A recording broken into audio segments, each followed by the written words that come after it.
Hello दोस्तों, स्वागत है आपका माइंडफुल कोचिंग क्लासेस में। आशा करते हैं आप सभी लोग मस्त होंगे। आज हम इंग्लिश सीरीज में जो इंग्लिश सीरीज हमारी ग्रामर की चल रही थी उसमें डायरेक्ट इनडायरेक्ट स्पीच के बारे में सारी बातें सीखेंगे।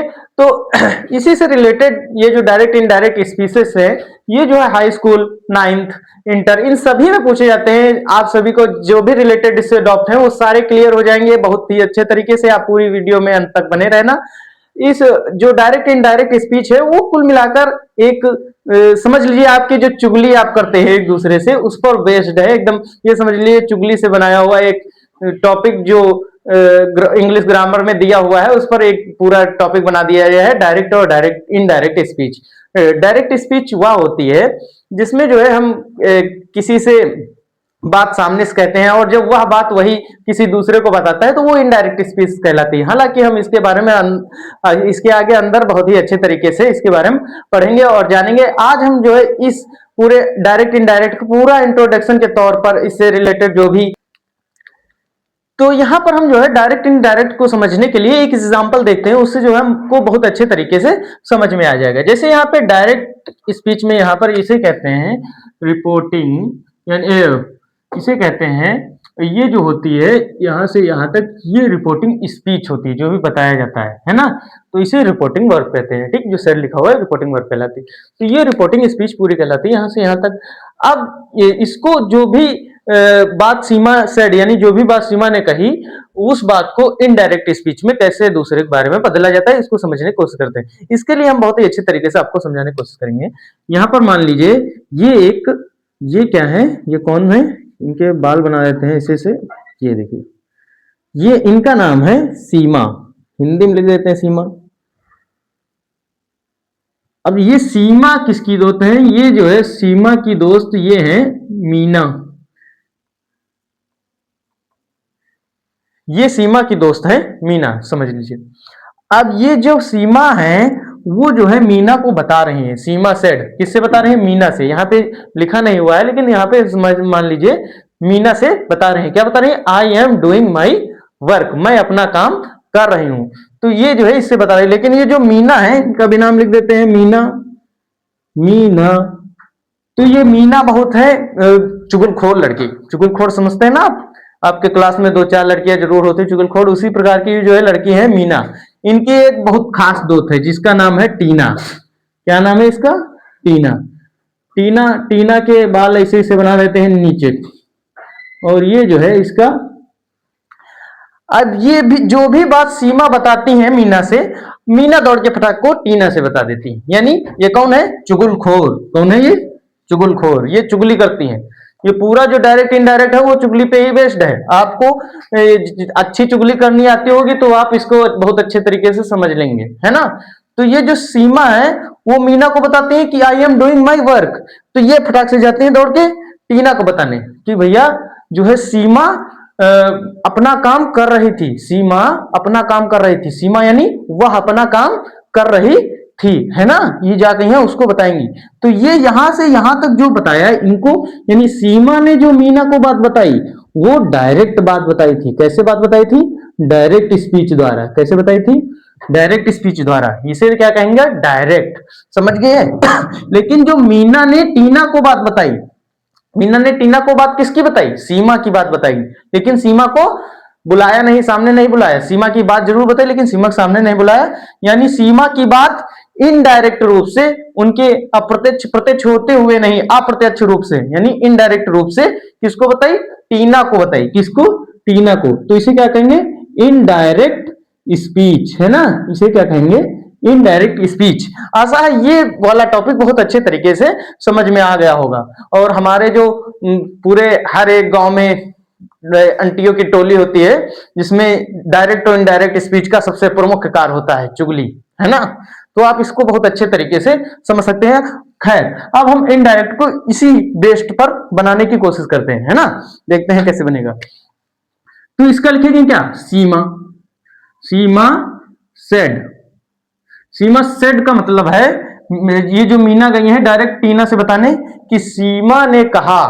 सीमा ने कहा। अब ये जो कॉमा इन्वर्टेड कॉमा है इसको हटाने के लिए डेट लिखेंगे, क्योंकि ये कौन से हैं, प्रेजेंट है सिंपल में, ठीक है ना, प्रेजेंट कंटिन्यूअस है सिंपल में, तो इसको हटाने के लिए क्या लिखेंगे, डेट, यानी सीमा सेड दैट, यानी सीमा ने कहा कि, जो दैट है वो की के लिए लिखा गया है, सीमा सेड दैट, क्या कहा कि आई एम डूइंग माई वर्क। अगर वो इस सीमा ने कहा आई एम डूइंग माई वर्क, तो मीना टीना को क्या बताएंगी कि वह अपना काम कर रही थी, है ना, तो क्या कहेंगे, वह अपना काम कर रही थी, तो वह कौन, लड़की यानी सीमा, तो सीमा के लिए लड़की के लिए क्या लगता है, वह सी, है ना, सीमा के लिए अगर लड़की है तो वहां पे वह के लिए क्या लगेगा, सी।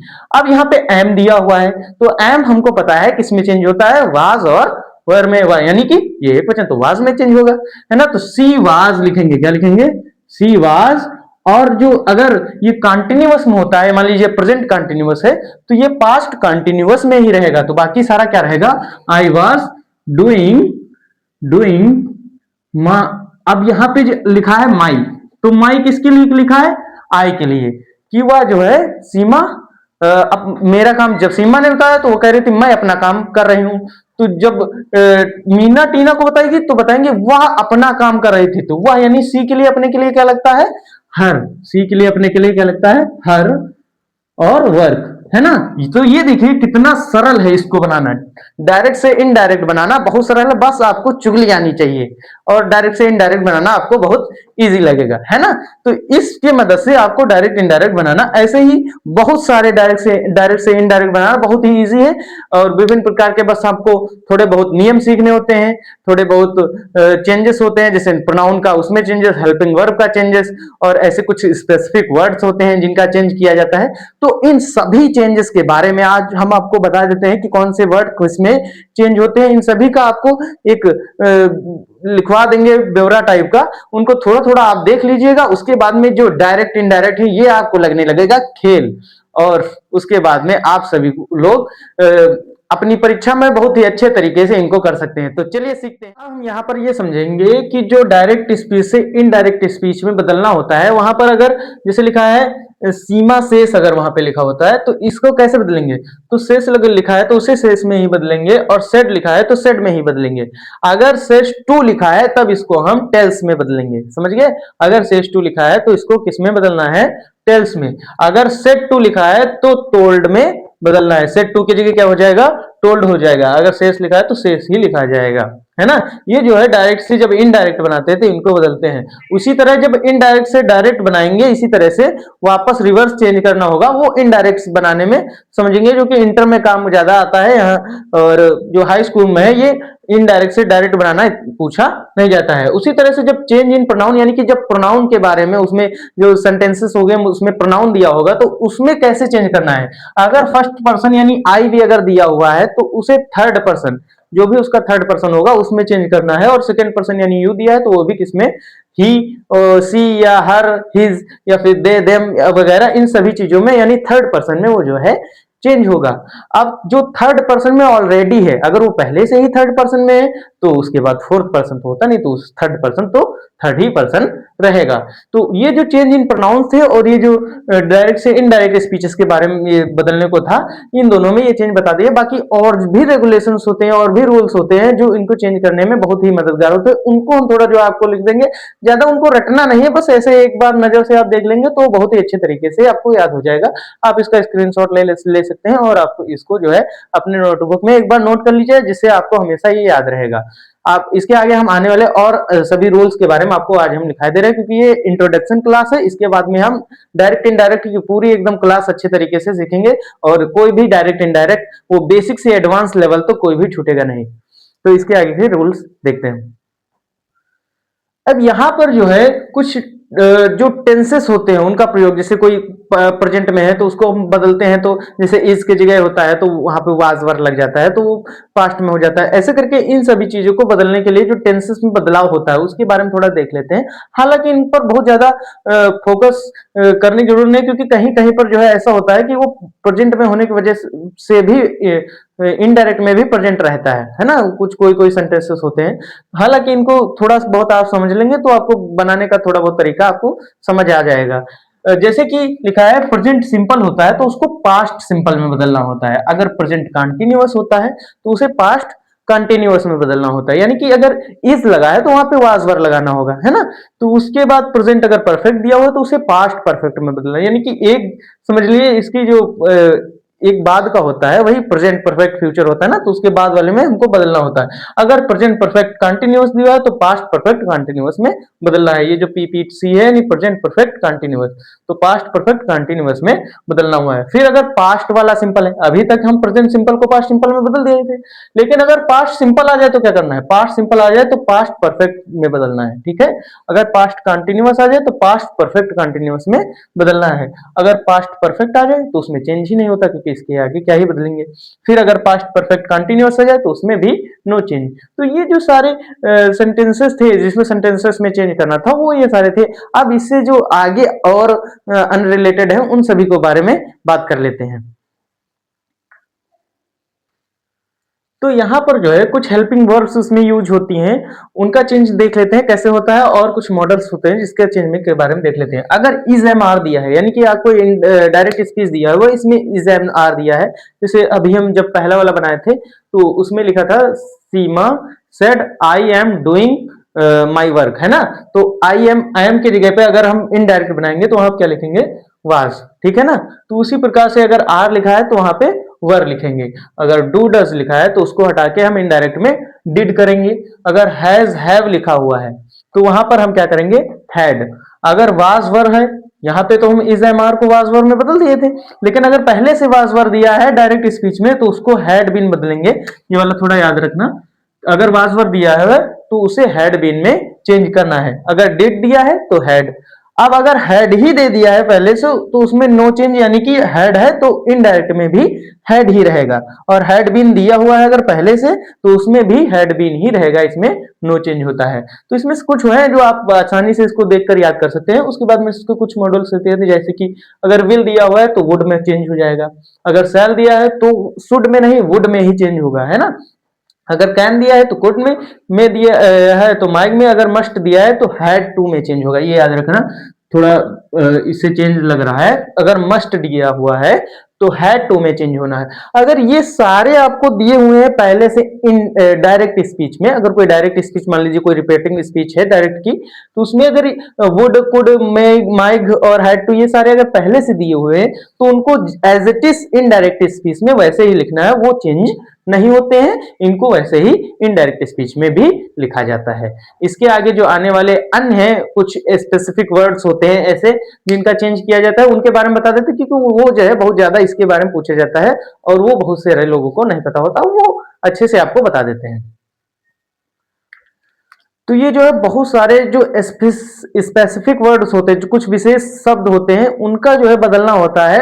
अगर डायरेक्ट में दिया हो तो उनको इनडायरेक्ट में कैसे चेंज करना होता है, ये बहुत जरूरी होते हैं। ये हमेशा जो है जो इनडायरेक्ट डायरेक्ट स्पीच है उसको टफ करने के लिए थोड़ा जो है एग्जामिनर इनको बना देते हैं, और जो है इसको अच्छे तरीके से पता होना चाहिए। अगर उसमें कहीं पर भी दिस लिखा हुआ है, यानी जो भी रिपोर्टिंग स्पीच होती है डायरेक्ट की इनडायरेक्ट, हाँ डायरेक्ट स्पीच की जो भी रिपोर्टिंग स्पीच होती है, अगर उसमें दिस लिखा हुआ है तो वहां पे दैट लिखना है जब हम इनडायरेक्ट बनाते हैं। अगर दीज लिखा है तो वहां पे दोज लिखना है। अगर ठस लिखा है तो यहाँ पे सो लिखना है। कम लिखा है तो गो लिखना है। अगर हेयर लिखा है, हेयर माने यहाँ, तो देयर माने वहां। जब भी हम कोई बात बताएंगे, जैसे यहाँ की बात जब हम किसी से बताते हैं, हम मान लीजिए सामने लोग बता रहे हैं तो हम यहाँ बताएंगे, लेकिन अगर आप जाके दूसरी जगह बताएंगे तो आप वहां बताएंगे ना, तो उसी के लिए क्या लिखेंगे, देयर, है ना। नाउ तो देन, ईगो बिफोर। अगर टुडे लिखा है तो ये लगभग सभी लोगों को पता होता है, टुडे दैट डे में चेंज होता है, टू नाइट दैट नाइट में चेंज होती है। अगर टुमारो लिखा है तो वो द नेक्स्ट डे या द डे आफ्टर, इन दोनों में से कोई भी लिख सकते हैं। तो अगर टुमारो और अगर यस्टरडे लिखा है तो द प्रीवियस डे या द डे बिफोर। अब ये जो टुमारो और यस्टरडे हैं ये दोनों कल के लिए होते हैं, लेकिन जो यस्टरडे होता है वो पिछला वाला कल के लिए होता है। यानी कि अगर आज तारीख है 20, मान लीजिए आज 20 तारीख है, तो जो 19 तारीख वाला कल होगा वो यस्टरडे के लिए लगाया जाता है, और जो आने वाला 21 तारीख के लिए कल होगा वो जो है टुमारो के लिए यूज किया जाता है। अब अगर लास्ट वीक लिखा है तो वहां पे द वीक बिफोर लिखना है। अगर लास्ट मंथ लिखा है तो द प्रीवियस मंथ, है ना। लास्ट मंथ यानी पिछला, आखिरी, जो पिछला होता है द प्रीवियस मंथ, है ना। अगर लास्ट ईयर लिखा है तो द प्रीवियस ईयर, यानी कि जो भी लास्ट लिखा हुआ है, लास्ट यानी कि पिछला। अगर लास्ट का क्या मतलब होता है, पिछला। आप जब क्रिकेट मैच देखते हैं तो उसमें देखिए वहां पे हेडलाइन आती है इन लास्ट ओवर, जैसे दिया होता है, जो लोग देखते होंगे उन लोगों को पता हो। तो लास्ट यानी कि जो आखिरी ओवर, जो पिछला अभी जस्ट हुआ है, तो उसके बारे में तो प्रीवियस यानी पिछला ही होता है ना। तो द प्रीवियस ईयर, ठीक है ना। अगर लिखा है नेक्स्ट वीक, नेक्स्ट तो आपको पता है कि आने वाले की बात कर रहा है, तो फॉलोइंग वीक, जो अब वीक चल रहा है उसी को फॉलोइंग करते हुए जो आने वाला वीक है उसके बारे में बात कीजिए। नेक्स्ट मंथ, उसी तरह द फॉलोइंग मंथ। अगर नेक्स्ट ईयर लिखा है, द फॉलोइंग ईयर। ये जो सारे हैं ये लगभग बहुत ही कम पूछते हैं। सबसे मुख्य जो ये सारे, इनको अच्छी तरीके से आप याद रखना। हालांकि आप इन सभी लोग का स्क्रीनशॉट ले सकते हैं और इनको आप एक बार अपने नजर से देख सकते हैं, जिससे मतलब इनको बहुत ज्यादा ऐसे रटना नहीं है। आप अगर इसको एक बार देख लेंगे और डायरेक्ट इनडायरेक्ट इन सब में इसका यूज करते रहेंगे, बनाते रहेंगे, तो ये याद करना बहुत कठिन नहीं है। जितने भी सारे नियम है आराम से अपने आप ही याद हो जाते हैं। बस आप थोड़ी बहुत मेहनत करके 100 200 400 सेंटेंसेस बनाने की कोशिश करिए, ये बहुत इजी होते हैं। और इन सभी की से रिलेटेड जो जितने भी अफर्मेटिव सेंटेंसेस हो गए, इंपरेटिव हो गए, एक्सक्लेमेटरी, इंट्रोगेटिव, ये सभी टाइप्स के सेंटेंसेस हम आपको आने वाली क्लासेस में बहुत ही अच्छे तरीके से, डायरेक्ट से इनडायरेक्ट तरीके में बताना का प्रयास करेंगे और बहुत ही अच्छे तरीके से समझाएंगे। ऐसे तरीके से समझाएंगे कि आपको बहुत ही इजी तरीके से वो सारे एकदम सरल लगने लगेंगे। और जो है आप अपनी परीक्षा में आराम से, कोई भी जो एग्जामिनर है वो भी डरेगा कितना कठिन जो कर ना पाए, आप सभी कर लेंगे। तो इसी वजह से आप जो है यहाँ पर इस सभी थोड़ा बहुत लिख लीजिए इनके बारे में और देख लीजिए। इन सभी नियमों के तहत ही हम आगे आने वाले क्लासेस में उनको बनाएंगे। जब तक आपको ये नियम अच्छे तरीके से नहीं पता होंगे तब तक आप उसमें समझ में इतना अच्छा तरीके से नहीं आएगा।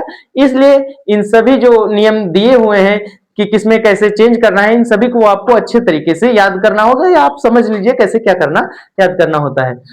तो आप इन सभी का स्क्रीनशॉट ले लीजिए और आपसे सभी से रिक्वेस्ट है कि आप जो है हमारे चैनल की इन सभी वीडियोस को, जो भी हम आपको यहाँ पे प्रोवाइड कर रहे हैं, उनको अपने दोस्तों के साथ शेयर करिए। क्योंकि यह जो फर्स्ट क्लास है, जो इंट्रोडक्शन क्लास है, आप अपने दोस्तों के साथ शेयर करेंगे तो आने वाले इनडायरेक्ट स्पीचेस भी आपको उन लोगों की भी सहायता मिलेगी। और हमारे चैनल को भी सब्सक्राइब कीजिए और सभी को शेयर कीजिए। धन्यवाद। जय हिंद।